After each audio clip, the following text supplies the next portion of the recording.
Good evening, ladies and gentlemen. I speak to you here from my 35 square meters of glorious gym empire. Once again, ready to answer your questions, both the intelligent, insightful and interesting ones, and the others, and drink schnapps. L'chaim. Tonight we have a few ones that I've prepared detailed and intelligent answers to.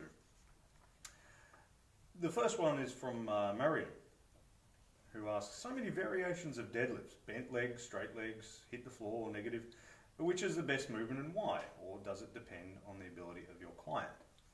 Well, Medial, every productive workout is going to have at least three of some sort of squat, some sort of push, some sort of pull, some sort of hip hinge, which is what we're talking about here, and some sort of loaded carry. Okay? This is some sort of squat, some sort of push, and so on. What matters is that you pick one, do it consistently, and progress it. With your clients, you find a variation they can do, and you progress it. Now, what's most important is that consistent and that progression. So if you get two women, one of whom does a snatch grip deadlift and the other a Romanian deadlift, one comes 12 times in the first month and then says, this is getting hard, and drops out, and the other one comes twice a week a year for 100 times altogether in a year, but starts with the empty bar and adds even half a kilogram of time, which one's going to be stronger after those 12 months? Okay? It doesn't matter. It doesn't matter which version they did. What matters is they did it consistently and progressed it over time. Which variation she chose is not as important as whether she kept showing up and progressing the effort over time. Now, assuming that they keep showing up and progressing the effort over time, and this is a big assumption because people who show up consistently, as you'll know from your experience so far as a trainer, are pretty rare.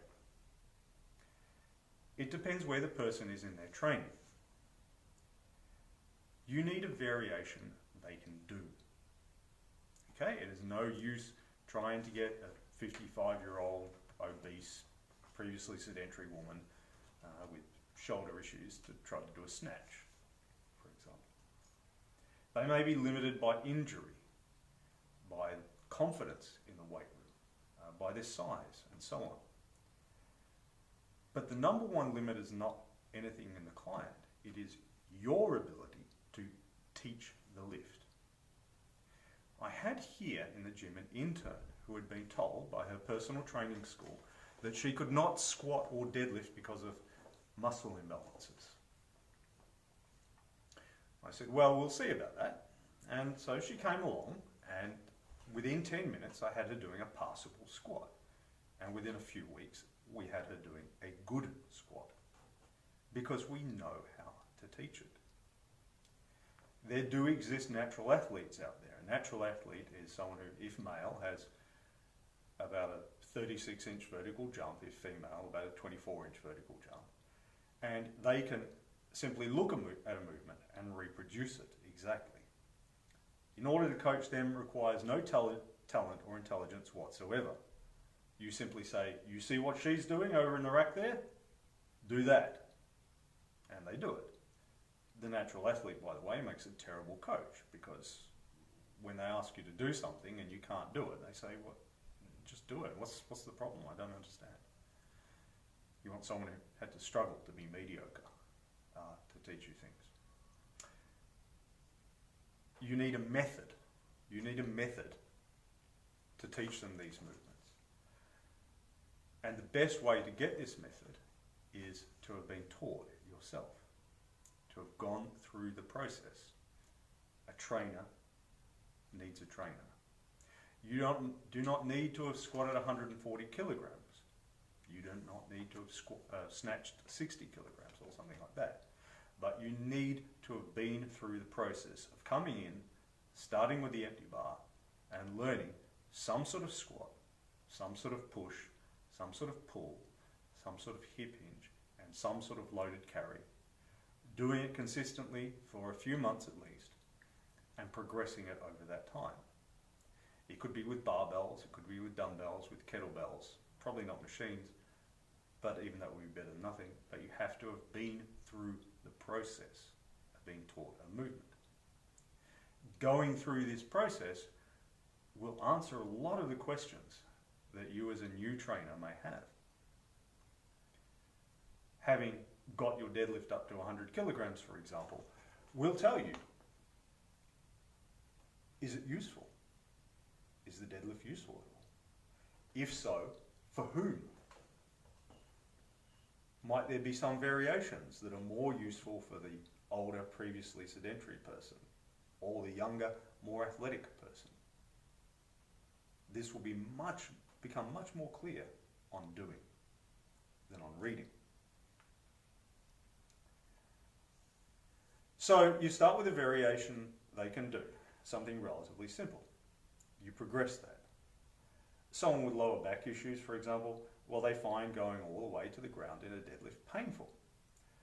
So they start with rack pulls. They get to, say, 60 kilogram rack pulls, and you find that they can pull 40 kilograms from the floor without issue. Others might start with a conventional deadlift. Later, as they build a base of strength, they do a quick variation, such as a snatch or a clean.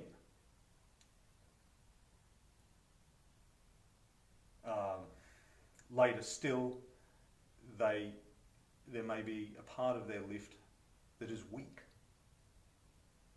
You may find, for example, that their pull from the floor is very slow and it's a struggle.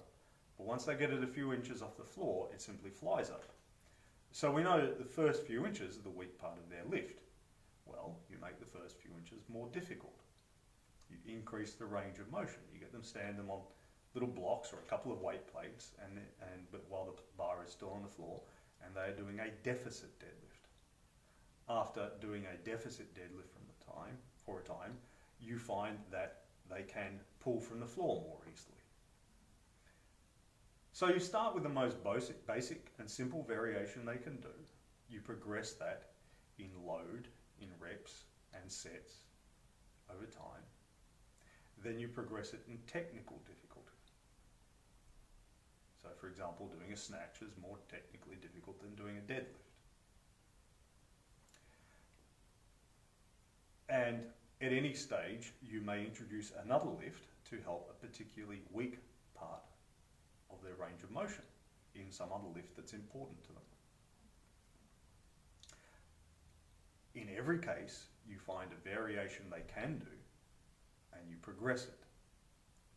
But again, remember the difference between what the client can do and what you are able to teach them to do. These are two different things. That the person is unable to do the movement does not necessarily mean that they absolutely cannot do the movement. It may be that you just can't teach it. That's all right. You go and learn how to teach it. You figure out a way to teach them. You get tricks, you get methods and cues that work for 9 out of 10 lifters. And there's that 1 out of 10 who does your head in, and you have to start being creative with. But you need a method. You need a method. Does this make sense? If it does, please someone post "makes sense" down below. Emmanuel asks, is there a formula where benching a percentage of your body weight means you can do a push-up? Curling a percentage of your body weight means you can do a chin-up, or overhead pressing a percentage of your body weight means you can do a handstand? No. That's because body weight exercises is just like the barbell. It's a load. The body weight is a load that you have to move. So we could say, that if a 60 kilogram woman were able to bench 40 kilograms, then she could very probably do a push-up. But if she were 100 kilograms, she would struggle. But there's no formula because each movement has multiple factors. For example, a push-up isn't just your chest and shoulder strength. It's also your trunk strength, like doing a plank. It's, you know, in a push-up, you hold a plank and you go up and down, up and down. People in the Paralympics without functioning legs can do bench press, and they can do extraordinarily heavy bench presses. But they can't do a push-up because they can't keep their legs straight by themselves.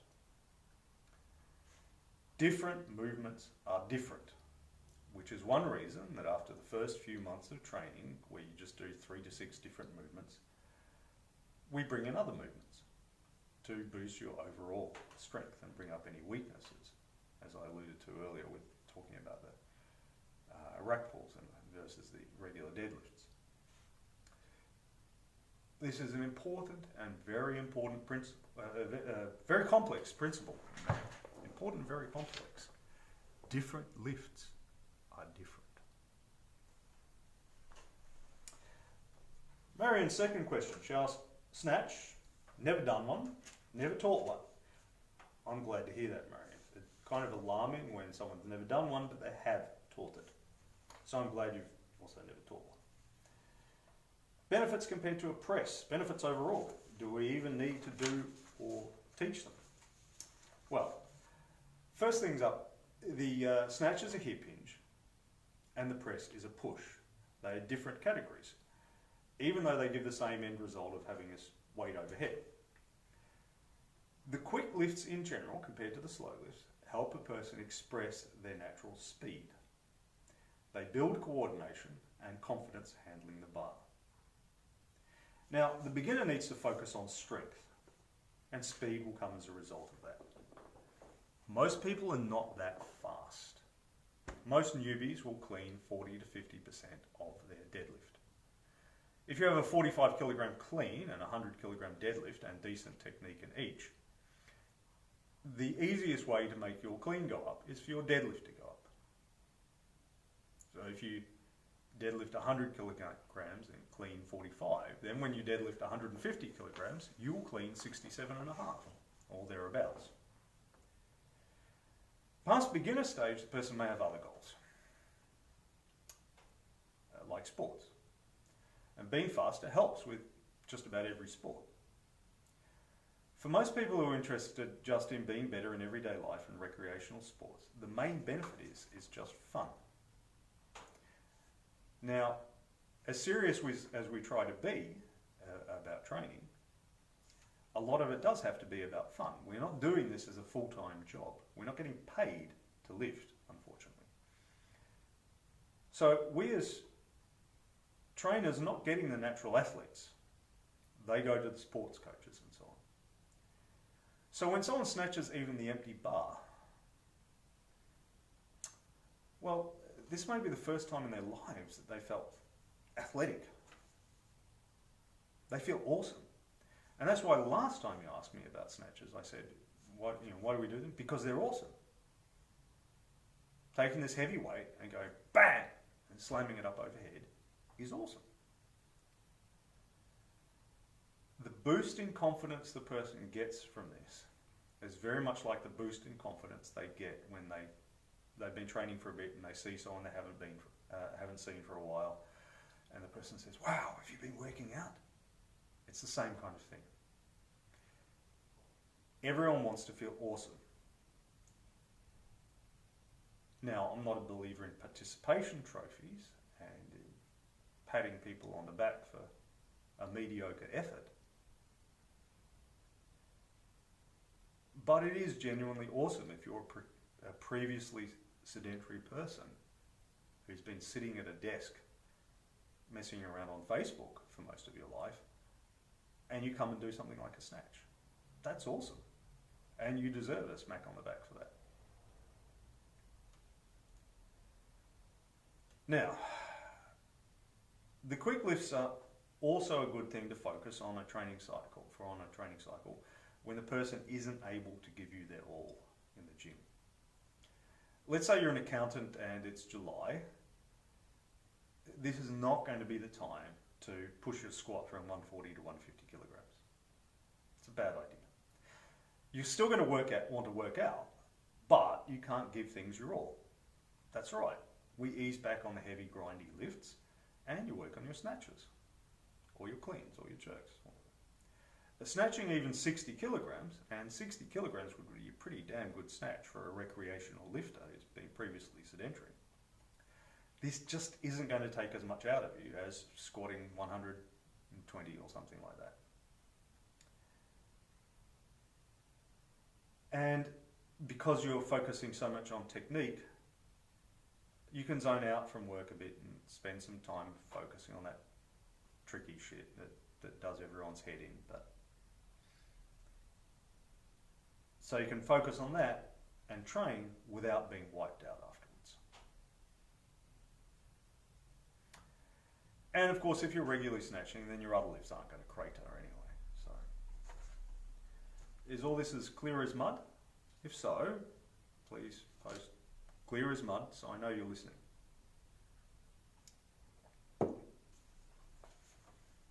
All right, another question from Marion. I like this. I like it when someone bombards us with questions and saves me rabbiting on randomly. Trust me, you don't want that. The poor guys in the gym get enough of that. Squat and glute activation. I think I've had this question before. I've been doing a lot of research around glute activation before any squatting or deadlift. Otherwise, they do not engage. Is this something you practice? What are your thoughts and what exercises would you suggest for glute activation?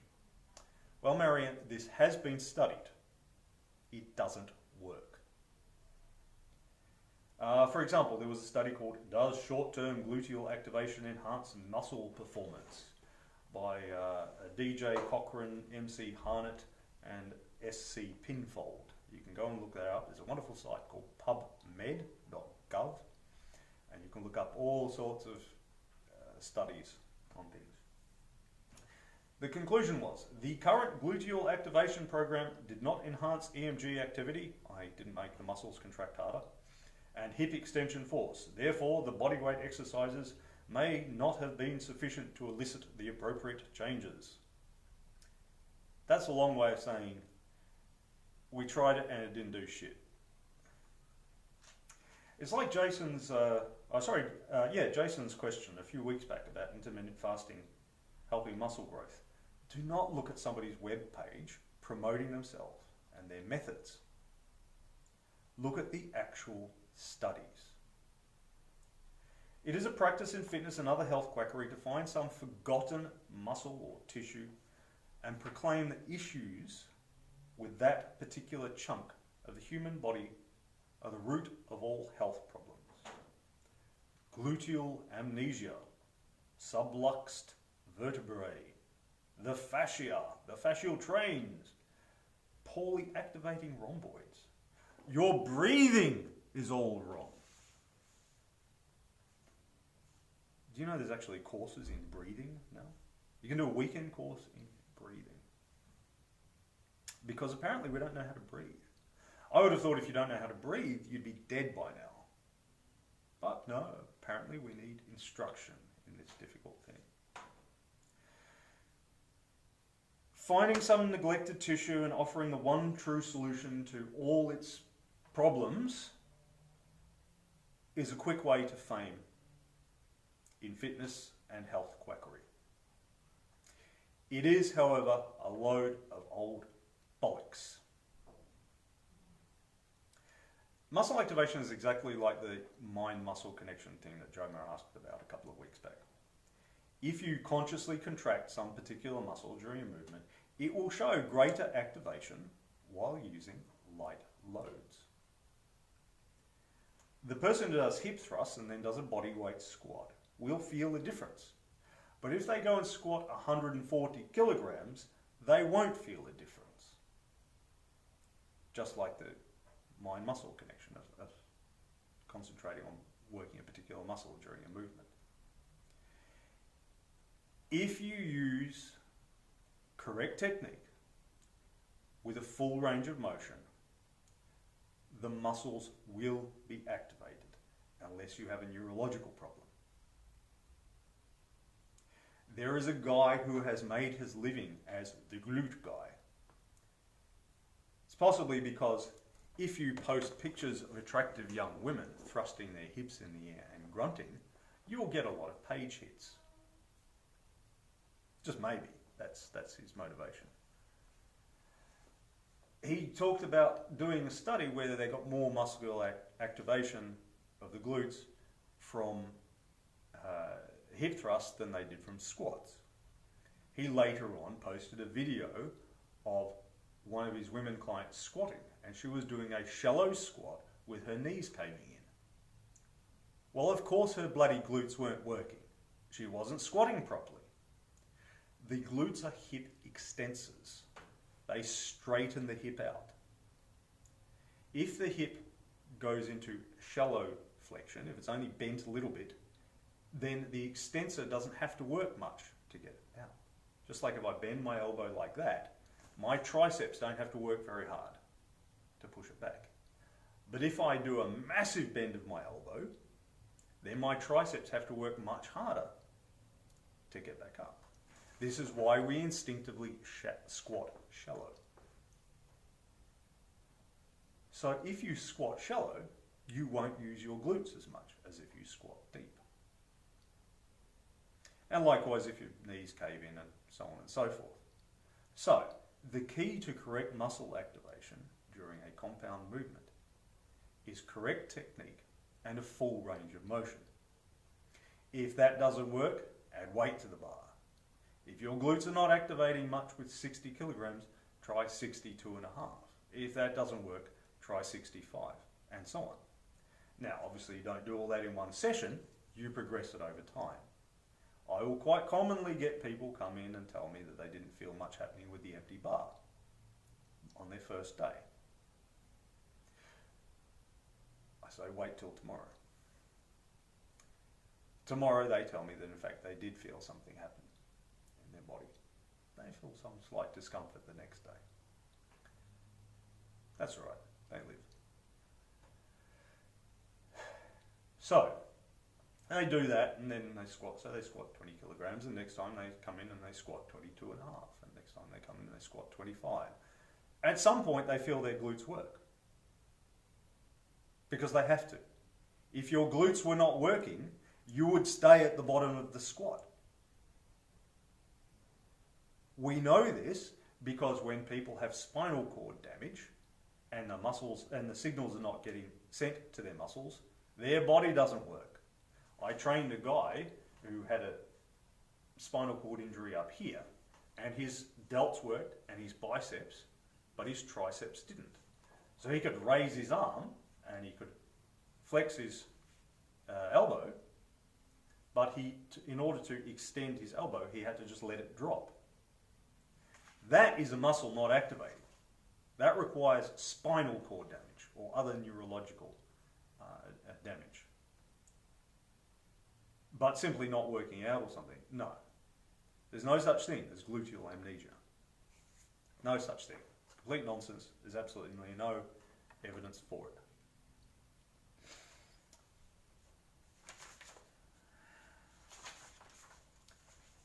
Where are we? All right.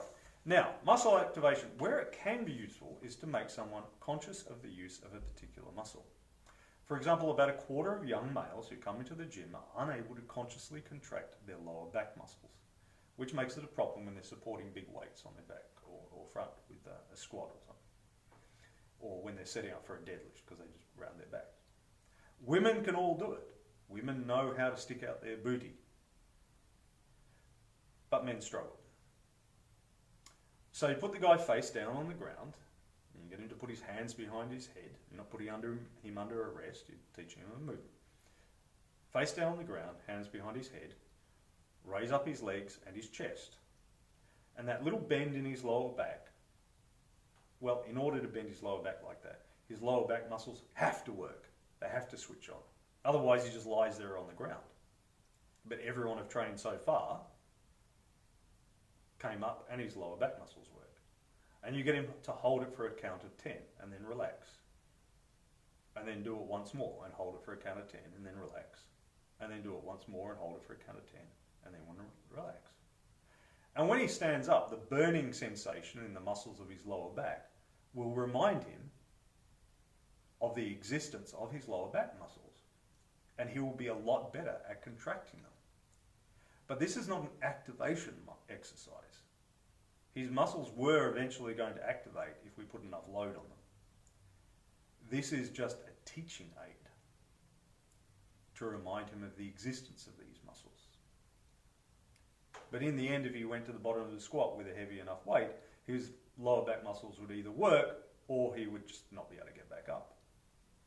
All we are doing with that exercise is trying to speed up that process without having him being buried under a pile of weight plates. So there can be a use in activation exercises when used as a teaching awareness. But it's just a tool for that. But again, you know what makes an exercise activate a muscle more?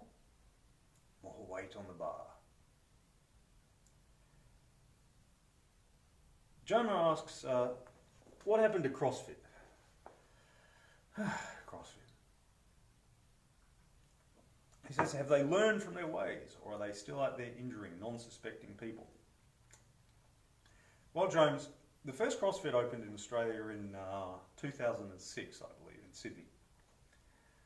By 2014, when I first counted them up on they've got a map on CrossFit HQ webpage, there were 579 of them. I just checked their site earlier today, and now in 2019, they list 557. So basically the same. There are 3 CrossFit gyms in Angola, of all places, which would be mostly oil worker expats. There's even a CrossFit in Greenland. Fucking Greenland has a CrossFit.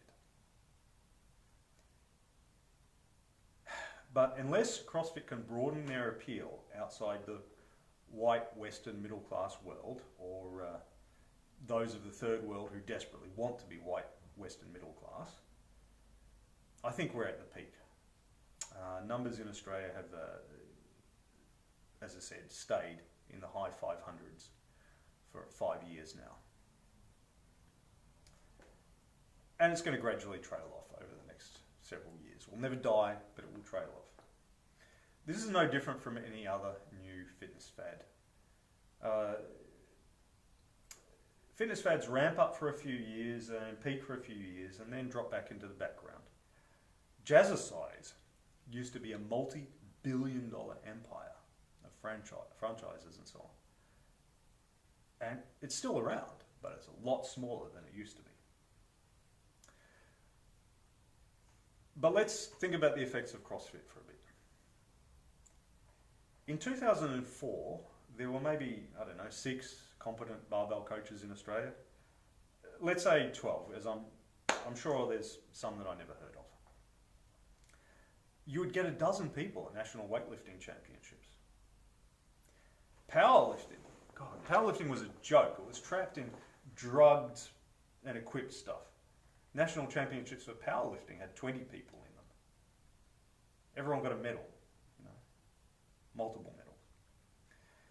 But by 2014, the Australian Weightlifting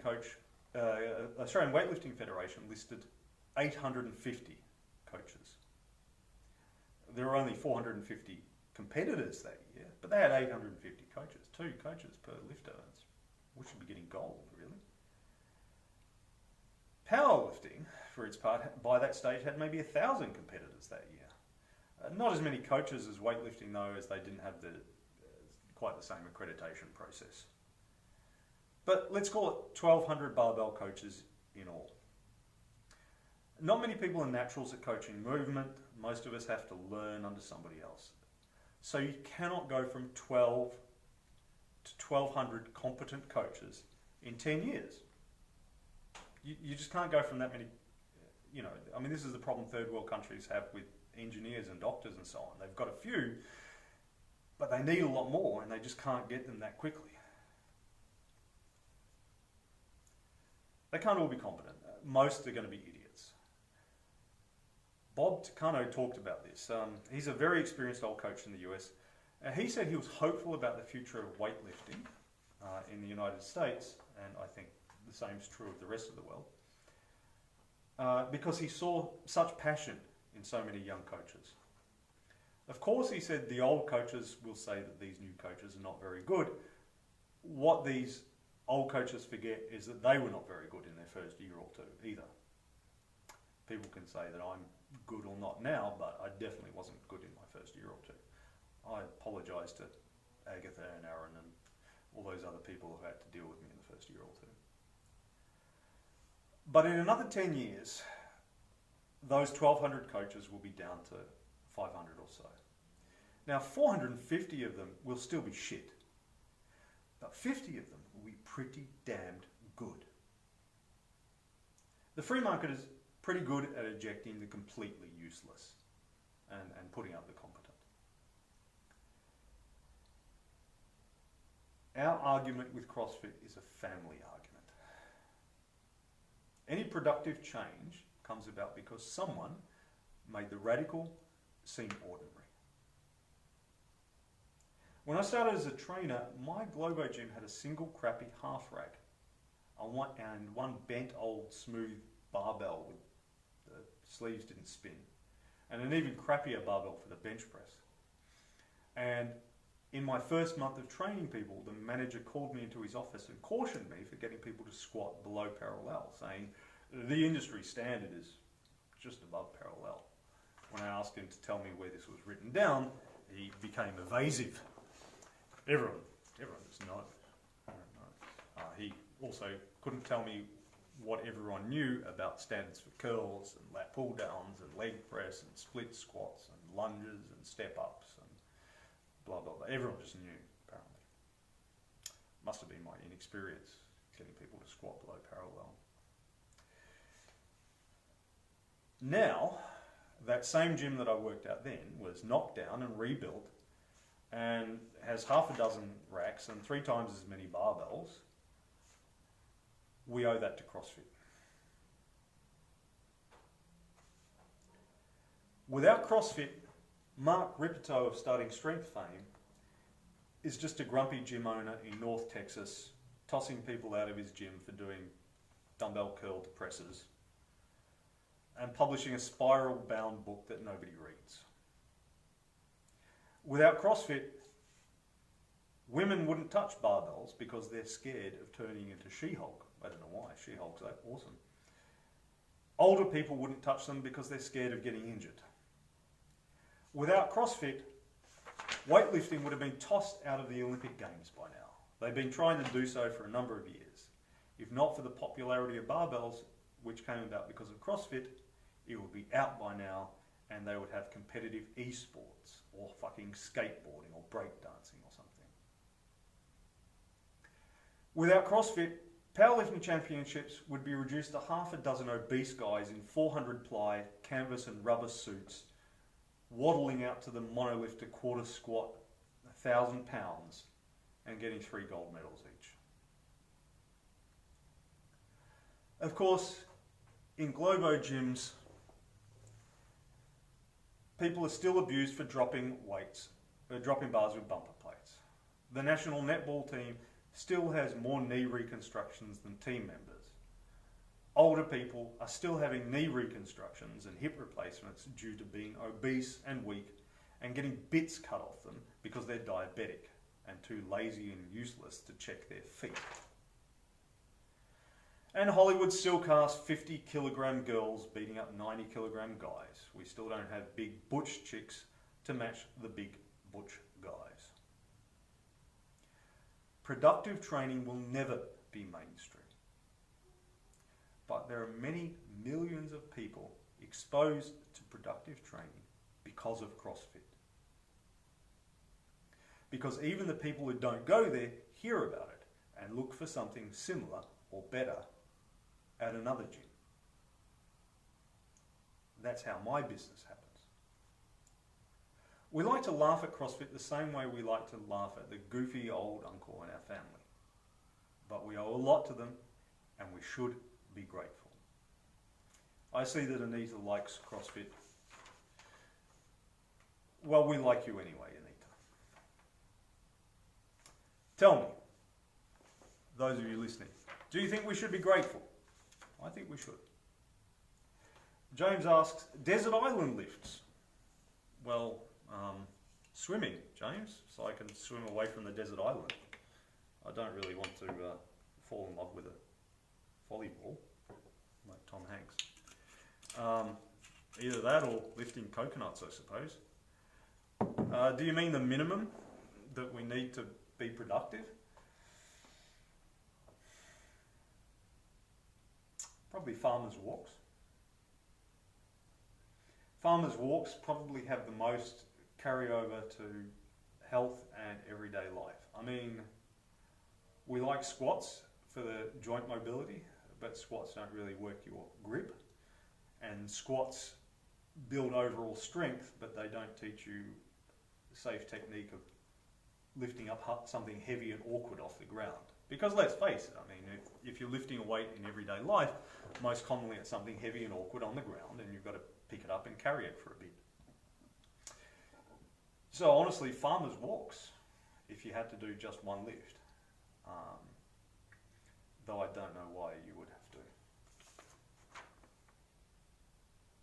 All right, and someone who wishes to remain anonymous, they're probably scared of getting in trouble. Common injuries on starting strength. Well, left to themselves, most people end up with either injuries or indolence. Very few can steer the middle way. And that's what a trainer is for.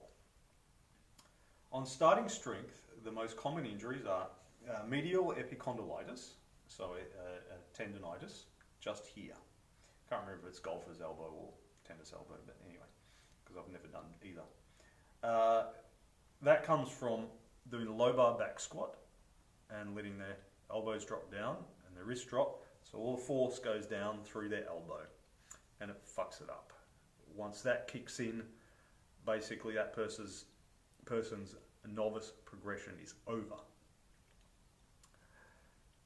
They're not going to be able to bench, so they certainly won't be able to clean, and so on. That's the first and most common injury we see on starting strength. The other one is Patellar Tendinopathy. So the patellar tendon gets inflamed. We believe that is caused by knee slide. So when the person drops down into the squat, at the bottom of the squat, as they're about to come up, their knees slide back, the hip comes back, and then they do this horrible kind of good morning at the bottom of the squat. Every lift has got a particular way that it fucks up, and knee slide is the way that the low bar back squat tends to fuck up. That tends to lead to a nasty tendinopathy in the patella. That's prevented by not doing knee slide. It seems to be very common in people training on their own though. The other one is hip flexor tendonitis. This tends to be, regardless of squat style, whether the person low bar, high bar or front squats, this seems to be an issue with longer legged lifters. Longer legged lifters tend to find squatting more awkward. And it gets a bit uncomfortable for them. So the hip flexor tendonitis kicks in. And that's when they go to the physio and it gets diagnosed, and the physio tells them to do the hip flexor stretch and to strengthen their glutes. So in that case, we used to usually just continue with the novice progression without the squats for about 2 weeks, and then bring back the squats in once every second session for another 2 weeks, and then go back to squatting every session for the remainder. Usually cleared itself up. The nasty thing about any kind of tendonitis is that it seems to take a rather large insult to the body to make it happen. But once it has happened, it doesn't seem to take much to make it flare up again. So you have to be careful in preferably not getting it in the first place, but if you do, working around it and doing all those rehab exercises that your physio gives you. Let me think. Medial epicondylitis from bad low bar back squat, patellar tendinopathy from knee slide, and a hip flexor tendonitis, which tends to come with longer legged lifters. That's the three most common ones. Apart from that, it's proximal bicep tendonitis, so your biceps join up into your shoulder here, so a tendonitis there. That can be tricky to diagnose because there's so many different tissues in there, so usually it requires some sort of ultrasound or a very savvy physio to diagnose it and figure it out.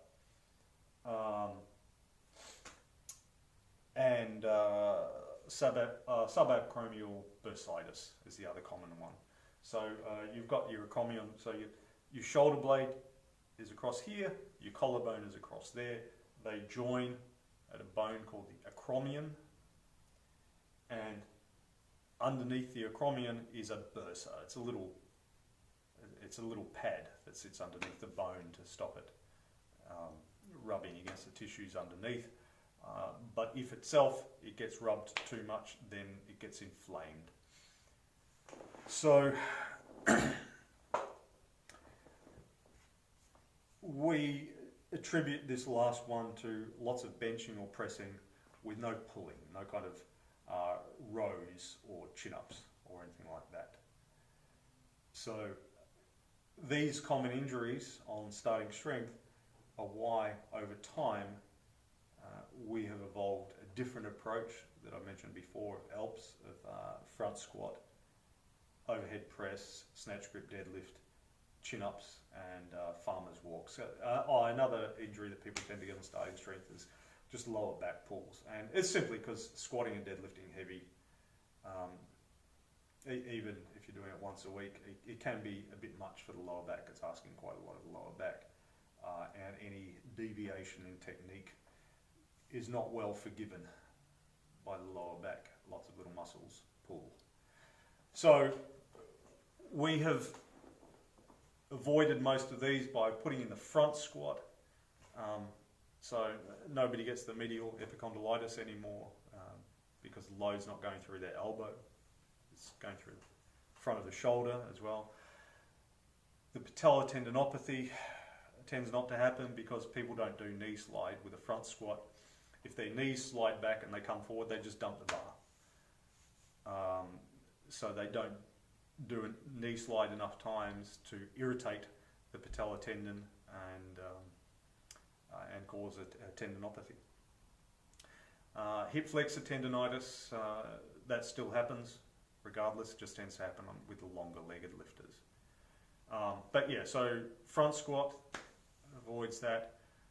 Overhead, just doing the overhead pressing seems to offend the proximal bicep tendon, and the subacromial bursa seems to offend it less than lots of heavy bench pressing. And when we put in a barbell row or a chin-up or something similar, it opens up the shoulders and things don't, and the tissues don't get abraded by bone and so on as much, so they don't get inflamed and cause a problem. So by having as much pulling as we do pushing movements, things seem to improve. The snatch grip deadlift means less load, so it's less demand on the lower back. And the farmer's walks, or suitcase carries if appropriate, the farmer's walks work all those little muscles in the lower back and strengthen it overall, making the squat and the deadlift stronger, and you're less likely to hurt your lower back in the process.